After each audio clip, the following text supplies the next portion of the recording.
All right, ladies and gentlemen, let's just get straight into it. I'm still a bit sick, so forgive me, but let's do it. All right, so overall, looking pretty bearish on the markets today, but Microsoft is looking good at 3.95% up. So, yeah, it's just doing really good on the report. So, it's up 26% for the year. So, a lot of people are happy with their work in AI and cloud computing and all that. And their business, one of their businesses, Azure, is positioning to be a big name in the big computing space. So a lot of people are happy with that.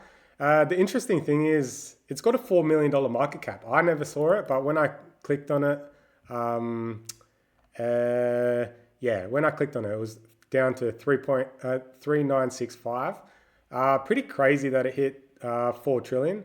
Um, anyway, these yeah, overall looking like a pretty healthy business within this. Obviously, they got so much money to chuck out the AI race, and so it is will be a big contender for sure.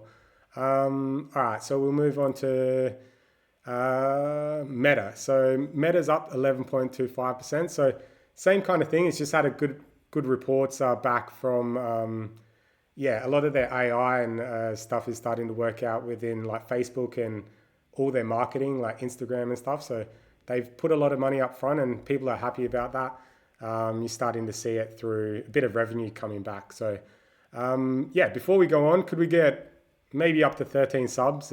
Hopefully that would be amazing. But yeah, if not, it's all cool. But overall bullish. Yeah, today. So all right, we'll move on to calendar news. So um, yeah, so low impact news. I won't go through it. There was a bank holiday, so obviously less liquidity in the markets and less volatility. So maybe moving to points of interest slower and stuff like that. Just overall slow. So if you're trading those pairs.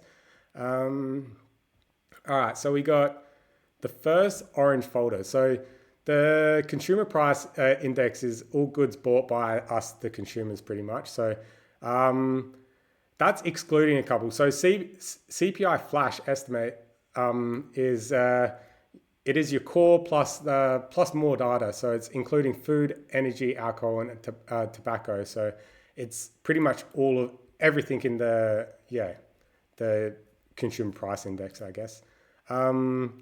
All right, so that's that. They're both orange folders, so maybe people wouldn't even pay attention. But if you're trading euro, maybe it's worth it.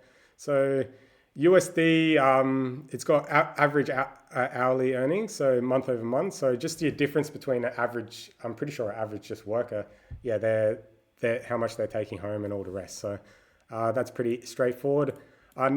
Non-farm employment change, so NFP. NFP counts for 80% of the workforce and is based on previous month's data. So it also is crazy for Forex indices and commodities. So a lot of people, this will be, yeah, if you hung around the markets long enough, you definitely either forgotten about this on one stage or being excited for it or something like that just to see the reaction. So it's caused terror amongst a lot of people for sure. So um, anyway, yeah, unemployment rate, same, yeah, pretty self-explanatory. All this is pretty much compiled into one. Yeah, you can trade these. I'm sure people do, but yeah, very volatile. Yeah, just go back and look after tonight. So, all right, so we'll move on to um, ISM is Institute for Supply Management. So, yeah, uh, it's just a survey of 300 purchasing managers gauging the overall health of the economy, pretty much. So nothing too crazy. Um, yeah, ISM manufacturing prices is just the difference in the manufacturing prices. So yeah, that's going to be net good or net bad for the economy overall. So um, yeah, we'll move on. So that's all the calendar news. All right, we've got a bit of technical analysis, I guess. So none of this is as well as financial advice. The whole video, yeah, don't trust anything what I would say. So we got euro. Why NFP would be so important? So you got higher time frame breaker structure here. So lower high, lower low, lower high, That didn't quite break. This is still the range. So it is breaking now. That would be my understanding. So if you had the whole week essentially, so if you had the whole week just ranging in one direction, maybe NFP would do something like take out everyone's gains in one hit, or you just don't know. Obviously, it wouldn't move maybe that much, but it could do something crazy. So if you've been in longs all week, or it would just take a lot of people out if they're not careful, and very, very volatile. So yeah, a lot of people stick out tonight, nights like tonight. Pound is the same thing. It's just been ranging for a long time. It's hitting major liquidity at these points. Yeah, same kind of thing. If it's very volatile, it could just wick out so many people at one stage that is, yeah, just, it would be a crazy night. So definitely a lot of people will sit out this tonight and then wake up in the morning, and yeah, definitely not a normal Friday. So USD Mexican wasn't that good. So SPX is at all-time highs again today, I'm pretty sure. Yeah, it was. Yeah, so all-time highs. So yeah, S&P 500.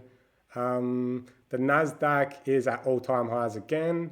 And then this was, yeah, Dow Jones was just ranging. I think we talked about it the other day before I got sick. So yeah, just ranging. That's all-time highs. So it'll be pretty crazy to see, yeah, if that does take it or what's the go. So yeah, yeah, cheers for listening, and yeah, not financial advice, and hopefully see you next week on Monday because I'm feeling a lot better now. So cheers guys. Thanks. Bye.